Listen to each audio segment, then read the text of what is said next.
Greetings from Tokyo, my dear friends. This is Daisuke, and I hope this video finds you well wherever you are in the world.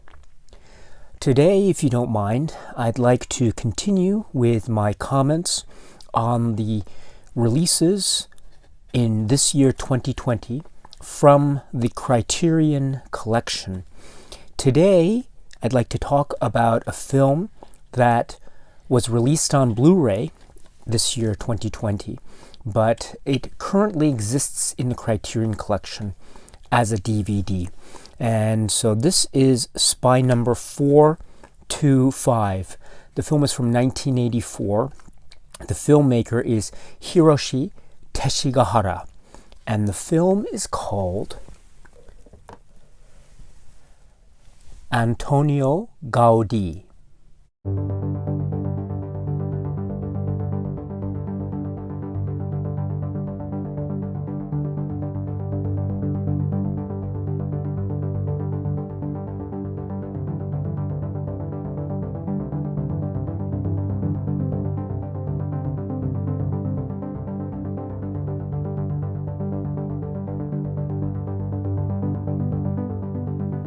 So as I say, this is a film that already is in the Criterion collection as a DVD, as a 2-disc DVD release, in fact, which is right here. And so as you can see, for the most part, we have, well, not for the most part, but we do have a continuation of the same cover art, and the transfer looks to be the same, and also all the features have been carried over. All the supplemental features have been carried over from the DVD to the Blu-ray, and the booklet is also identical, except for one seemingly minor, but in my eyes somewhat significant detail, in fact, and I'll get to that later in the video. But for the most part, everything is intact. Everything that we find on the video, except for that one thing, is found on the Blu-ray. So this is really, really great. So this is Antonio Gaudí, and for those of you who might be interested, this is a film that is in respect of the architect and artist Antoni Gaudí. And so this is a film that is a kind of visual poem or essay that is by the very great and renowned filmmaker Teshigahara. Now, I should say from the outset that this might seem to some people anyway to be a film of relatively minor significance, and if that's the case, if you feel that way, then that's perfectly fine. I have no issue with that. But if you are interested, or if you might be interested but are not quite sure, then let me suggest some points that I think are significant, which make this film a very, very significant work, and one that I would actually strongly recommend that you get, especially in the form of this Criterion set, which is this Criterion release, which is really quite marvelous. So the 2 points I would bring to your attention, with all due respect, of course, is the fact that, well, the first thing is the figure of Gaudí is a very important and significant figure in the world of architecture and in the world of art. Now, I am not an expert at all in the history of architecture studies or art studies or art theory, but I do know a little bit about Gaudí, and I do know about, for instance, the Sagrada Familia in Barcelona, and so and other architectural works. And Gaudí has somewhat of a large following, or he's quite famous, especially here in Japan, among art fan circles. And so his renown is quite high indeed. And in fact, the film is focusing in on his works and also how they operate in nature, how they operate vis-a-vis human interaction, how they blend into the environmental contours of a particular city or landscape, the use of geometric shapes in order to integrate the building structure with the structure of nature, or otherwise to mimic or imitate certain natural contours or shapes, etc. And much, much more, of course. Therefore, the film focuses in on examining these shapes and forms and buildings and concepts and ideas in the context of sort of the city landscape and the people that inhabit these places. So in that respect, of course, the film therefore gives us a straight-on view of Gaudí's works, which is very, very effective and very helpful, of course, thus making this film, I think, very significant indeed. The other point that I would draw your attention to is the figure of the filmmaker, Teshigahara himself. And I would suggest that this film is also, in many significant ways, a sort of reflection, if you will, of Teshigahara, the filmmaker, the artist, and also the individual, the human being, that is Teshigahara. And why do I say that? I say that because it is very evident from the Criterion supplements that are included with this film that Teshigahara was also an artist with great artistic sensibilities, who had a great deal of admiration for the work of Gaudí as he was growing up. And in fact, there were at least two distinct phases of fascination that Teshigahara had with the work of Gaudí.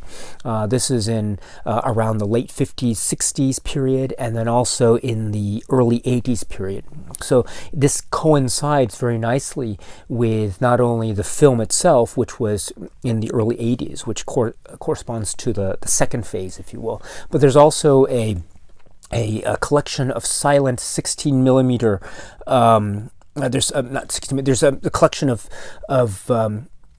footage that Teshigahara took in 1959 during his trip to Europe with his father, and that also is coinciding with his first phase, if you will, or his early phase of fascination with Gaudí, which is also influenced very heavily by his father's fascination with Gaudí, Sofu Teshigahara, which I'll get to in a second. So the fact that we have this film about Gaudí's work, or not about, but more focusing in on the works of Gaudí, is, I think, directly linked with Teshigahara's own fascination with the artist Gaudí, as he himself is an artist, Teshigahara. So in that sense, this is very much directly linked with Teshigahara's work, and it's thus incredibly important in the context of Teshigahara's work as a filmmaker and in the context of his filmography.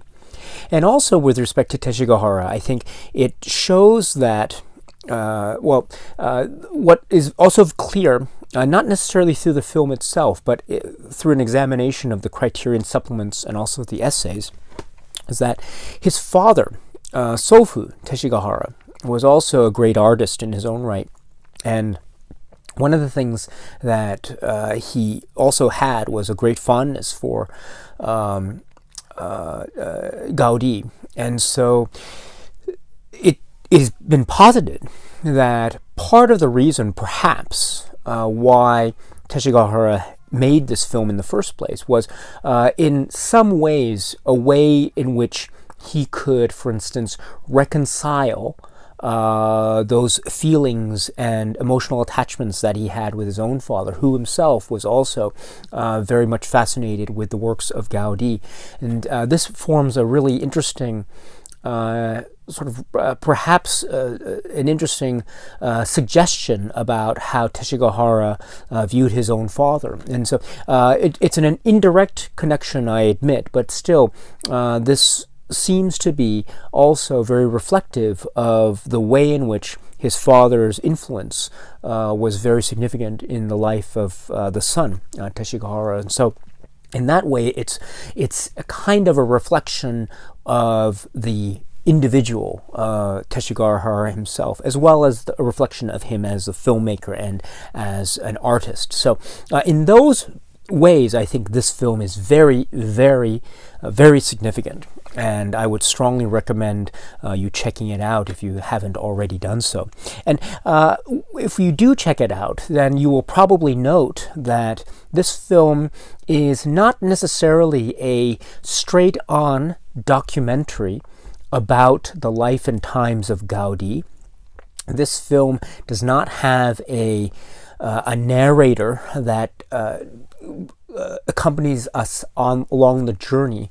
It doesn't tell us about the life of Gaudí. It doesn't tell us anything about his biography or anything like that. It just is immediately enveloping, and it goes straight to the heart of the matter, which is a focus in on the architectural works and also the way in which people in modern day integrate and interact with these works, whether they're buildings, whether they're walking through streets, or whether they're just living their day-to-day lives. And therefore, this is quite clearly a sort of meditation on the works of Gaudí, a cinematic poem, if you will, on the works of Gaudí, rather than a direct explanation of the biography of Gaudí. While there are instances of interviews with interviews with certain people that are caught on camera, for the most part, this is just a visual journey, if you will, into the camera looking at landscapes, looking at the city, looking at the environment, lingering in on building structures, lingering in on sites, as the music also accompanies us on this sort of visually wondrous journey that we are going through. So this is the way in which the film presents itself, as a meditation, if you will, on the works of Gaudí. And also, by extension, it can be said to be sort of a meditation on art and the way in which art interacts with our lives, interacts with the world, how shapes and forms and geometry create this feeling of space that in many ways we as human beings interact with, and we also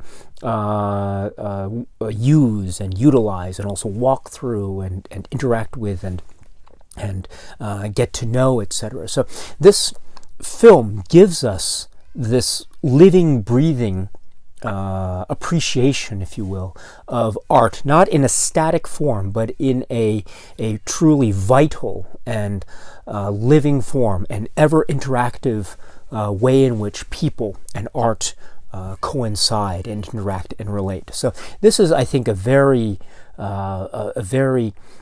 poetic and meditative look at the way in which art interacts with our lives, which makes this film utterly, utterly fascinating. So this is the film, the title of which is Antonio Gaudí, which is about the architect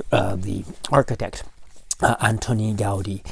I should say just one very quick thing about the name.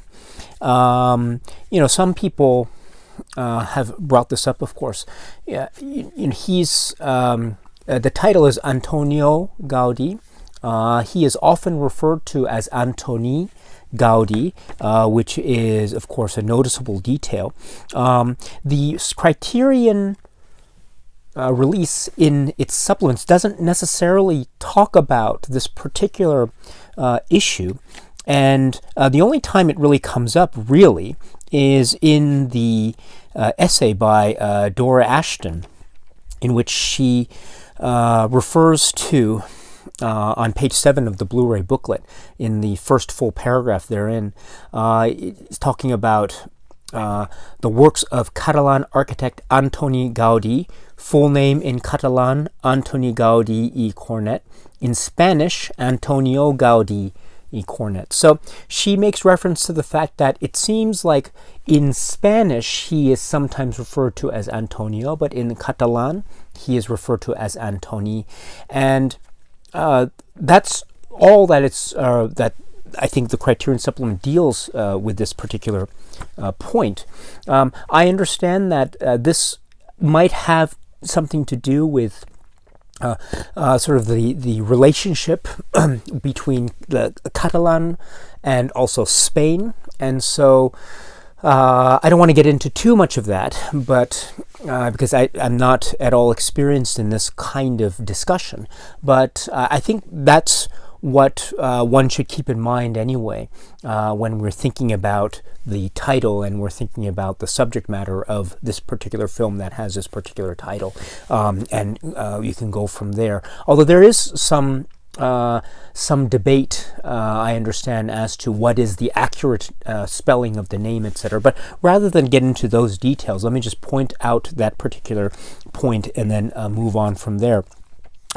I should point out also on this point as well, it's an interesting, maybe minor thing, but you should also recall that if you look at the back of the Blu-ray, I'm sorry the print is not so good, but the description here is given, right? And the DVD also does so. It's interesting to note that the DVD says Catalan architect Antonio Gaudí, 1852 to 1926, designed some of the world's most astonishing buildings, etc. So the DVD that I have anyway says Antonio, but the Blu-ray says Catalan architect Antoni Gaudí, 1852 to 1926, designed some of the world's most astonishing buildings, etc. So at least as far as the DVD that I have, which is indicated as being first printing 2008 on the back, my version has Antonio in the actual description on the back cover, whereas the Blu-ray says Antoni. So there seems to be a little bit of, maybe, I don't know if correction is the right word, but there seems to be an attempt by Criterion, at least. I can assume that there was an attempt by Criterion at least to conform the name with the general way, the understood way in which he is referred to as Antoni rather than Antonio. So that's an interesting little detail with respect to the name, but I'll just leave it at that and talk about the supplements here, which are very, very interesting. So I mentioned before that my view is that this film is very significant for a number of reasons, but if we were to boil them down to the very essence, I would say that the film's significance is twofold. There are 2 points. One is the role of Teshigahara as a filmmaker and artist, and then the work of Gaudí, the figure of Gaudí himself. And so these are the 2 points. And it's very interesting too, because the supplements that we find on the Criterion release, both on the DVD and Blu-ray, seem to mirror this way in which we can view this film through these 2 lenses. Okay, so what do I mean? It seems like the supplements can be categorized as being some talking about Gaudí and then some talking about Teshigahara, or dealing with Teshigahara. So what of the supplements dealing with Gaudí? There are 2 documentaries. One is a program in black and white by filmmaker Ken Russell about Gaudí, and it's talking about the structures and looking at actual film of the architectural structures themselves, with a narrator speaking over the film. And then we have an approximately an hour-long BBC special called Visions of Space, God's Architect, and this is with the art critic Robert Hughes, and he is shown on camera talking to the camera and talking about Gaudí and talking about going to the places in Barcelona and interacting with the people who live in the particular buildings that were designed or by Gaudí and the like. And so these 2 programs, I think, go into very specific detail about the structures, the names of the structures, a little bit of the biographical history of Gaudí, and the context in which he was growing up and he was studying, and the reasons why his works are considered to be so great as they are. So in many ways, these two documentaries are more of a sort of straight-on documentaries about Gaudí's work and his life, more so than Antonio Gaudí, the Teshigahara film, which is more of a meditation, if you will, on the works and how they affect the environment and nature. That's not to say that one form is better or worse than the other form. Don't get me wrong. I think the film is utterly sublime, but it might be worth your consideration for those of you who are not necessarily familiar with the life and works of Gaudí. Perhaps it might be worth it to first check out these two documentaries that are found on the Blu-ray supplements or the DVD supplements before you go into watching the Teshigahara film. That might help to provide some context as to these works when we end up seeing them specifically as they are presented in the Teshigahara film, which might help to give the Teshigahara film even more weight and context. Anyway, it's up to you. It really depends on how you want to interact with the work itself. But that might be one way in which one can have a better appreciation of what it is exactly the subject matter of the Teshigahara work actually is. So just for your consideration. You don't have to, of course, but anyway, those two documentaries that are found on the supplements here are really, really great. And then the other supplements that are found on the release are well, first of all, there is a collection of footage from 1959 that was shot by Teshigahara, which is given the title Gaudí, Catalunya.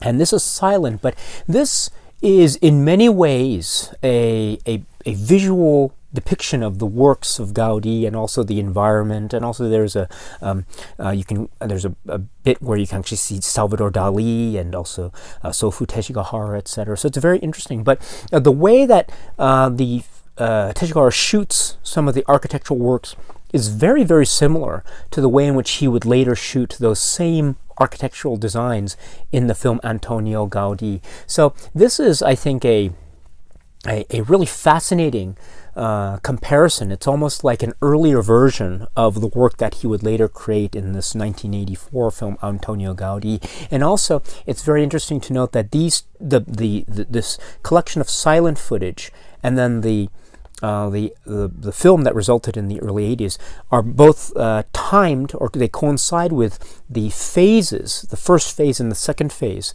of Teshigahara's fascination with the works of Gaudí, as I was referring to earlier. And so it's interesting to note that the silent footage that we find in the Criterion supplements could be said to be corresponding to his first phase, whereas the film, it could be said to be corresponding to his later phase, which if one looks at it in that respect, I think it creates a very interesting dynamic between the earlier silent footage and then the later film. Very, very fascinating.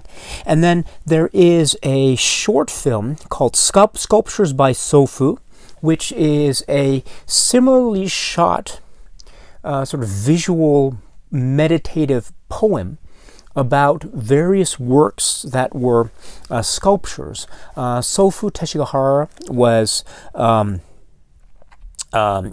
his father, Hiroshi Teshigahara's father, and a very important, influential figure in Hiroshi Teshigahara's life.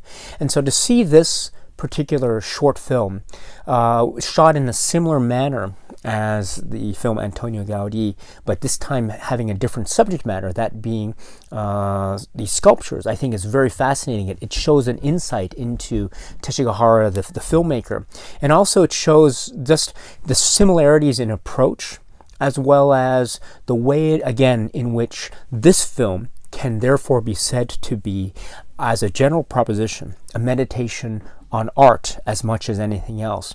And that mode of filmmaking style is on display quite vividly in this short film that's included in the Criterion collection. So this is in many ways also a very important way in which we can get a better glimpse as to what the approach and philosophy of Hiroshi Teshigahara is with respect to these particular films. Therefore, it's essential viewing in my opinion.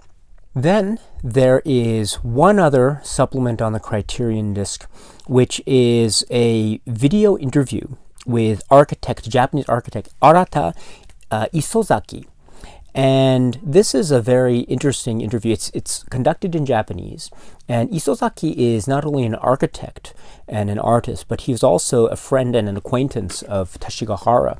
And so he provides really great insight into the way in which GAUDÍ was popular among Japanese artists and students as Teshigahara and he and others in their circle were growing up and studying.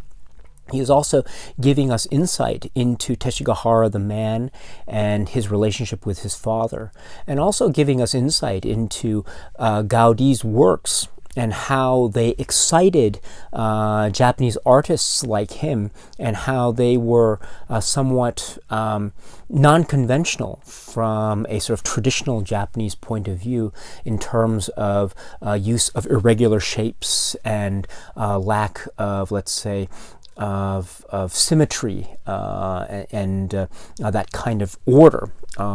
Instead of that, we have more of a rugged shapes and almost a radical use of things that are almost inspired from nature, from other sources, thus creating an interesting dynamism in the way in which the geometric form is being employed in these particular designs. So this interview with Isozaki, I think, is very fascinating on many respects, and so this is also something that can be seen to be something that is very important for a better understanding of Teshigahara and also the significance of this film in the context of Teshigahara's work and also his life as an artist and as a human being.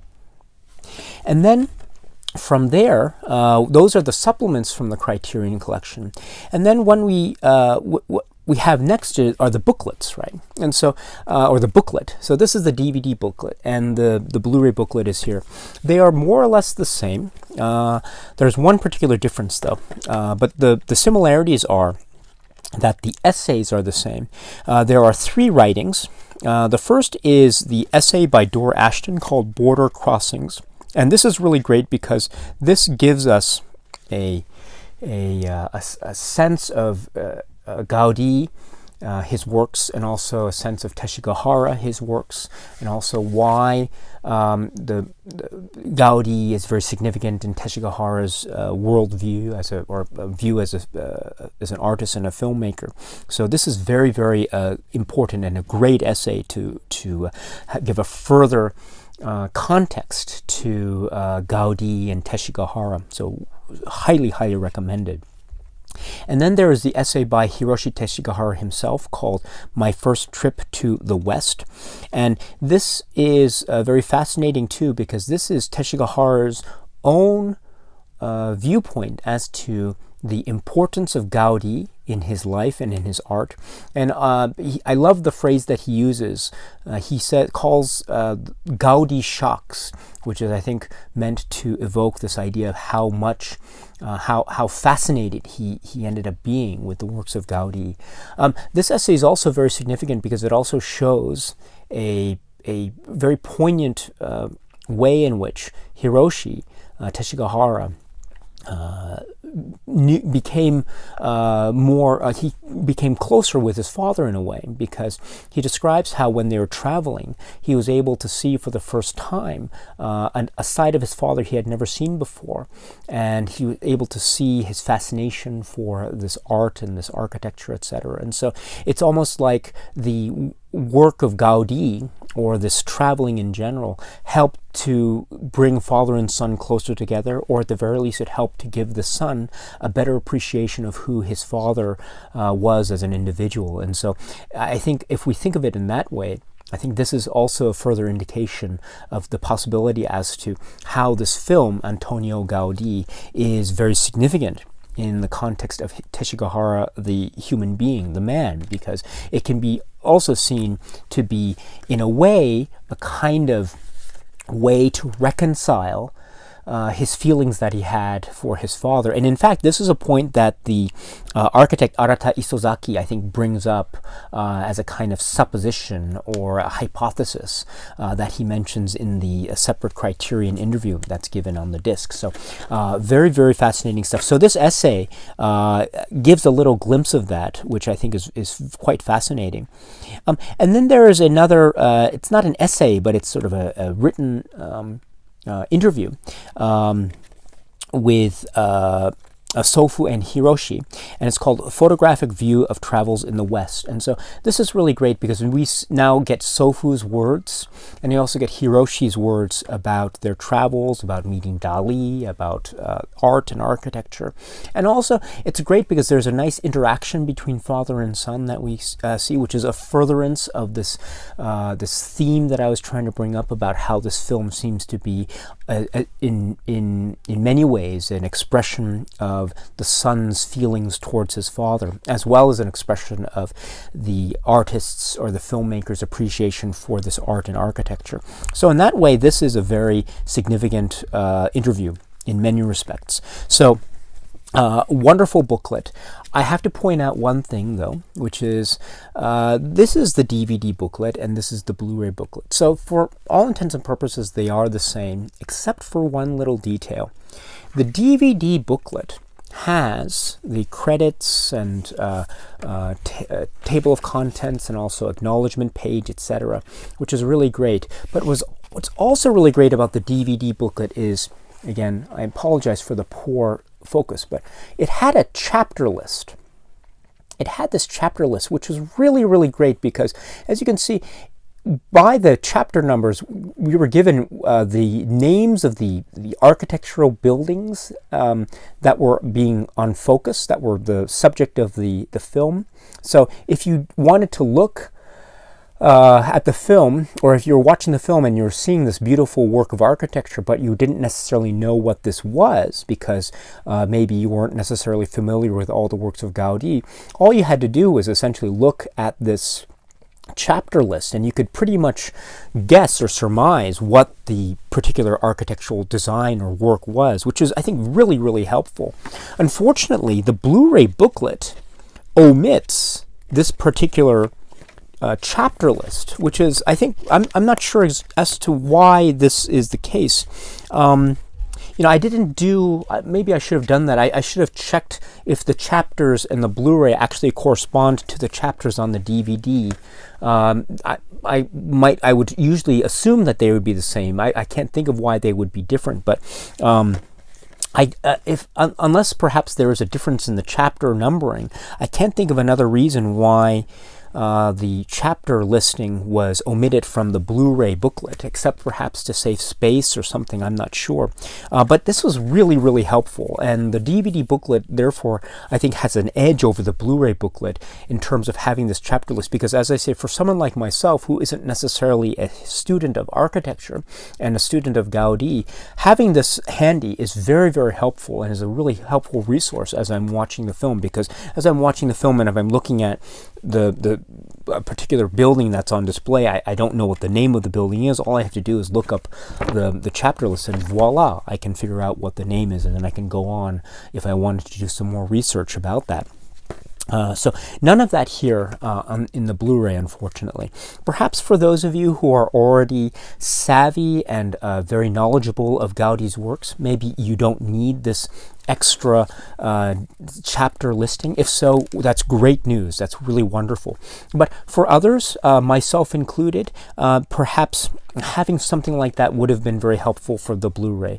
But that's something to consider if you are interested in the Blu-ray or the DVD. Again, I wouldn't call it a hugely major omission, but I do think it is fairly significant if we remember that these Criterion's releases are, if anything, meant to sort of augment and help us in our journey with the exploration of particular subject matters, new films, etc. So not having that chapter list is a little bit of of a shame, but again, I don't know if it's completely detrimental, especially nowadays, where I think people who might be watching this might also be savvy enough and very knowledgeable enough to be able to, let's say, go online and do this search of Gaudí's works and maybe try to find a picture online and then go from there. So again, not having the chapter list isn't a be-all, end-all. It's not a fatal thing in terms of this release, but it's just something to keep in mind when you're thinking about the Blu-ray or the DVD. Okay, so with that, my friends, let me now conclude with my discussion of this film and the Criterion release by saying that this is a really splendid release of a fascinating film that is kind of a meditation on the art and architecture of Gaudí, and also it's a reflection of the filmmaker and man and artist that is Hiroshi Teshigahara, and therefore by extension this is, as a general proposition, a kind of poetic cinematic meditation on the nature of art itself, and that makes this an incredibly fascinating work, one that I highly recommend. And there's the Blu-ray, of course, there's also the DVD. If you prefer the Blu-ray, of course, that's great. Just note that one little difference that I tried to point out with the booklets. But if that's okay with you, then the Blu-ray, of course, is something that might be worth considering. But what do you think, my friends? Do you have any thoughts or comments about this particular release? If so, I'd love to hear what it is. Please feel free to leave your thoughts or comments in the comment section below. Okay, my friends, so thank you very much, and I hope you're well. And until we meet again, my friends, please be happy and healthy, and please take good care of yourselves, and please keep on watching a lot of great movies. So until we meet again, my friends, thank you, and cheers.